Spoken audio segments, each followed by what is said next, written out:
You're listening to the Throttle to the Floor podcast.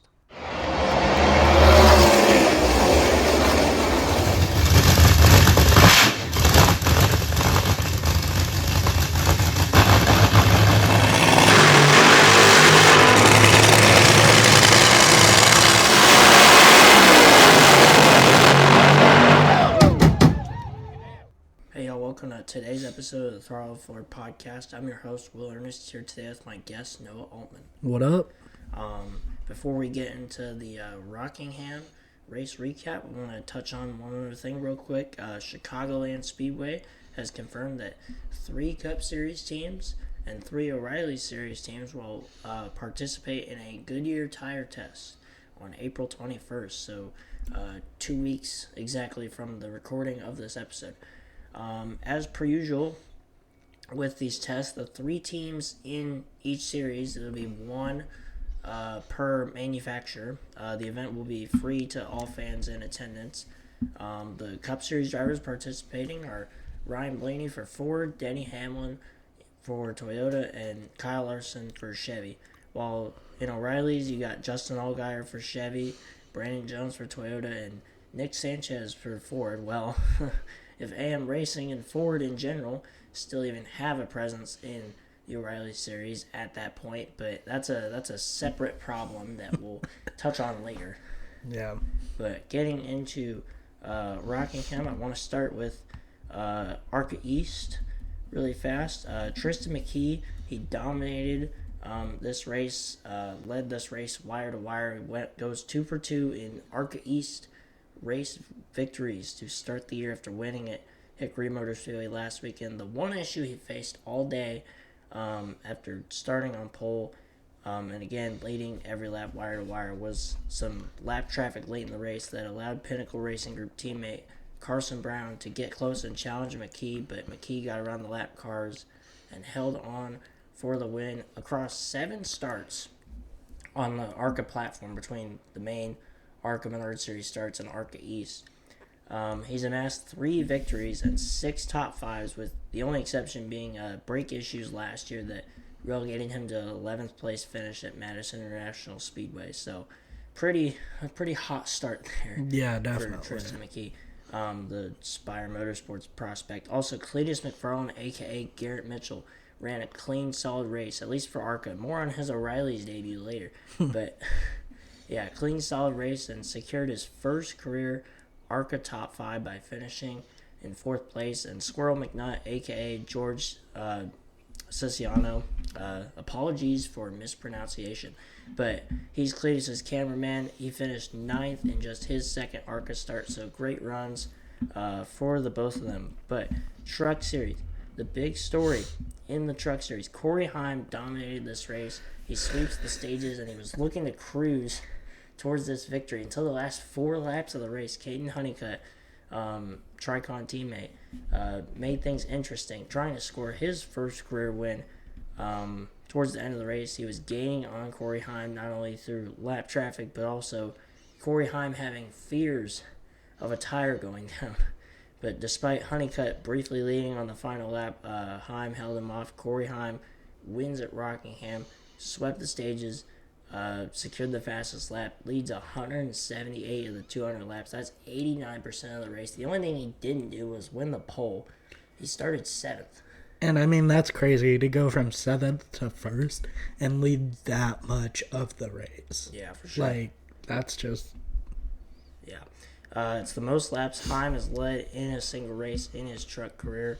Heim's second win of the year, with those being back-to-back after his win at Darlington, his first win at Rockingham, 25th career Truck Series victory, which puts him alone at 5th all-time on the Truck Series win list. Heim is now tied with Caden Honeycutt for the points lead, despite only running 3 of the first 5 races in the Truck Series season. There's been a lot of debate on whether Corey Heim should be eligible to run in the Truck Series in the chase and for the championship, even though rules state that you have to attempt every race in order to do so. But just they're trying to think, can we make an exception for Corey Heim because he's running so good? But Yeah. I mean, I'm a guy that's just rules are rules. I mean, And as much as I am a big believer in Corey Heim and how talented he is, and it's a travesty that he's not running full-time in any of NASCAR's top 3 series this year, but I'm even more annoyed when NASCAR changes rules mid-season and isn't consistent with anything. Yeah. Whether it's rules on the cars or rules during the races or rules during, that can affect the championship. So I'm glad that NASCAR can stick with their rules. Yeah. For sure. But it's a cool story with Corey Heim. He's chasing wins just to further prove himself. He's 2311's development driver. He's probably going to take over the 35 car for Riley Herbst next year. But we'll see. And being that Heim, he's won an extra $100,000 thanks to winning the first 2 races of the Triple Truck Challenge, Darlington and Rockingham. But he'll run at Bristol this upcoming weekend in the 1 truck. He's trying to do something that nobody's ever done. Sweep all 3 races of the Triple Truck Challenge, which would earn Corey Heim an extra $500,000 payday. So a lot of money on the line. And I mean, if there's someone out there to do it, I think he is more than capable of being how he's running. Oh, yeah, for sure. If anybody's out there, if anybody can do it, it's Corey Heim, for sure. Yeah. But he's got some interesting competition, as it was revealed that in the 5 truck for Tricon, you got Cup Series driver Chase Briscoe. So that's going to be interesting. Bristol, in general, is going to be a great race to watch. Definitely. Can Heim sweep all 3 races of the Triple Truck Challenge? We'll see.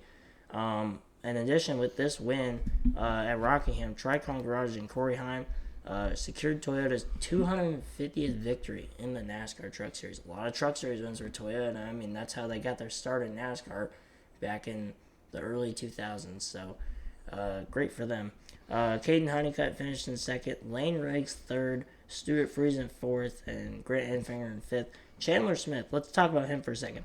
Chandler Smith, he initially finished 4th in this race, and it was a great drive initially, as he started on the back after breaking a shock during his qualifying run. We wondered last week on the previous show why he qualified 33rd.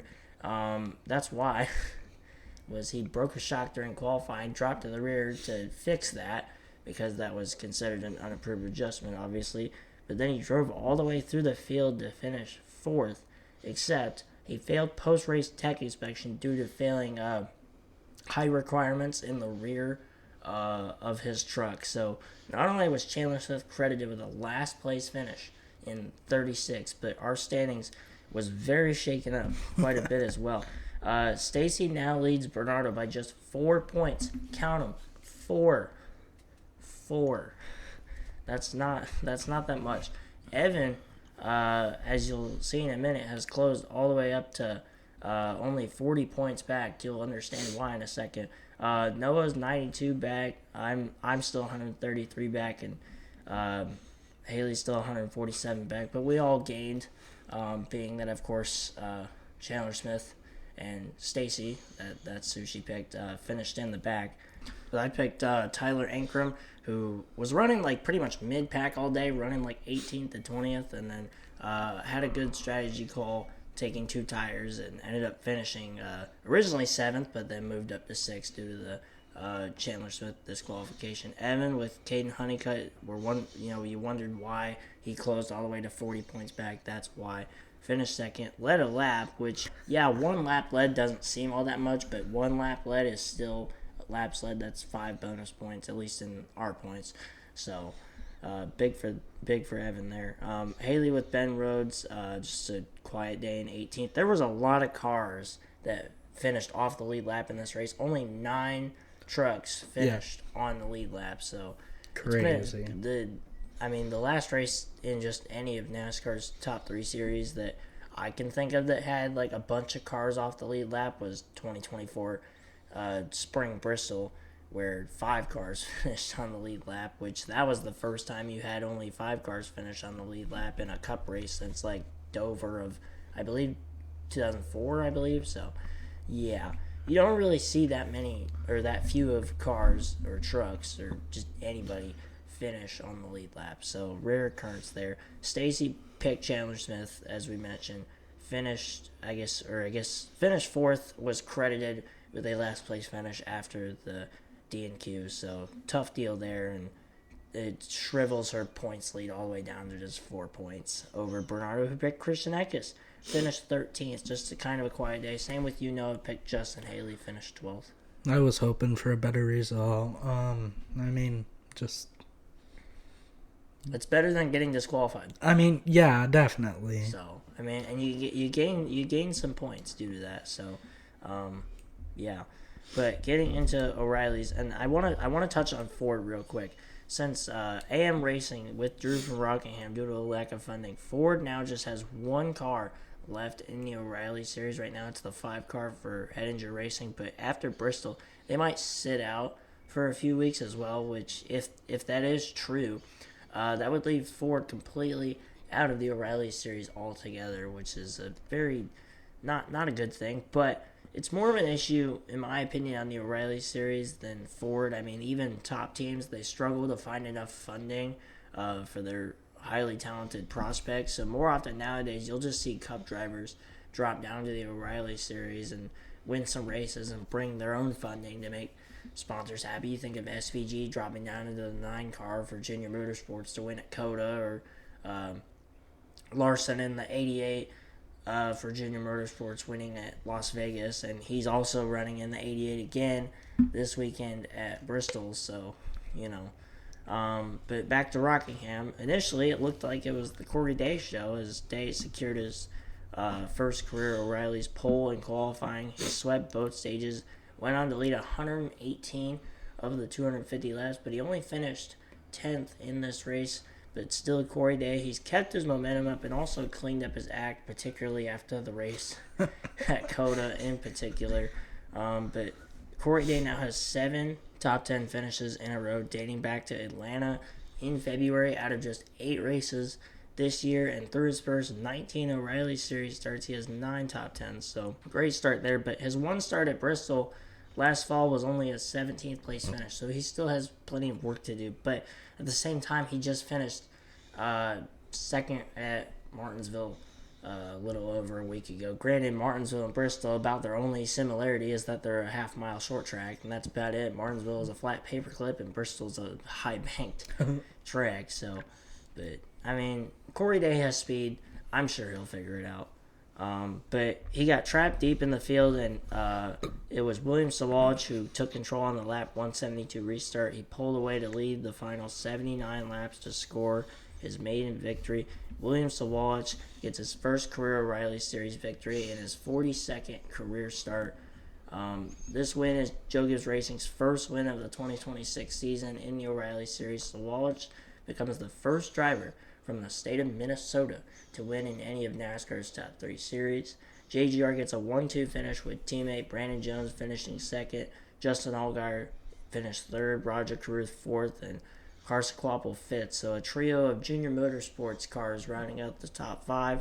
And Cletus McFarland, we said we'd mention him, his O'Reilly Series debut. Here we are.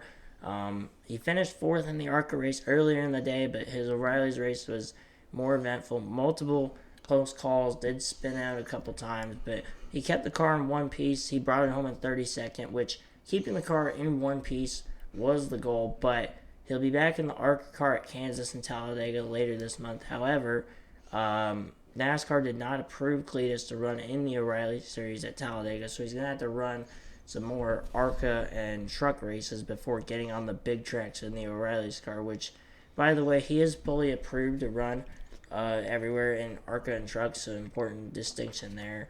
And he can run short tracks in O'Reilly's, just not the big tracks quite yet. But our standings after Rockingham, I lead Stacy by 29 points, Bernardo by 78, Evan by 83, Haley by 85, and Noah by 113. I picked Sammy Smith. Disappointing qualifying run. Only qualified 19th and only finished 12th. He did get a few stage points. That's about it. So I mean it's better than nothing. It wasn't the worst day in the world, but could have had a little better. Evan picked Corey Day, finished 10th as we mentioned, but led 118 laps from the pole. That was the most laps led. So 10 bonus points, at least under our points. Haley with Austin Hill, quiet day in 11th. Something about Austin Hill and quiet days. I mean, he hasn't been running bad lately. It's just he hasn't been up front and he hasn't been causing anything chaos. I mean, basically the one bad blip on his radar lately was just that 35th at Darlington after he got caught up in multiple incidents. But Yeah. it's been weird. Stacy with Jesse Love only finished 27th. Led 15 laps, but just got caught up and ended up 2 laps down. Tough weekend for Stacy. 27th with Love and O'Reilly's and had a 4th place finish with Chandler Smith and Trucks and then got disqualified. So tough weekend for her. Bernardo with Sam Mayer had more power issues. Something about Sam Mayer, man. It's like Sheldon Creed has been up front a bunch, and just Sam Mayer, it's like he's been up front too and he's been fast. It's just something about his engine just isn't up to snuff. But finishes last, credited with the DNF, so not great there. And Noah with Brandon Jones, you're surprised he finished second. I mean, yeah, but I'm happy with it. And if we could have just pushed a little more, we could have gotten there. But Yeah. I mean, I'm still happy with a second. If you're gonna end up second, it's good to end up second towards your teammate. Yeah, For sure. So, but we've made it through the Cup Series off week finally.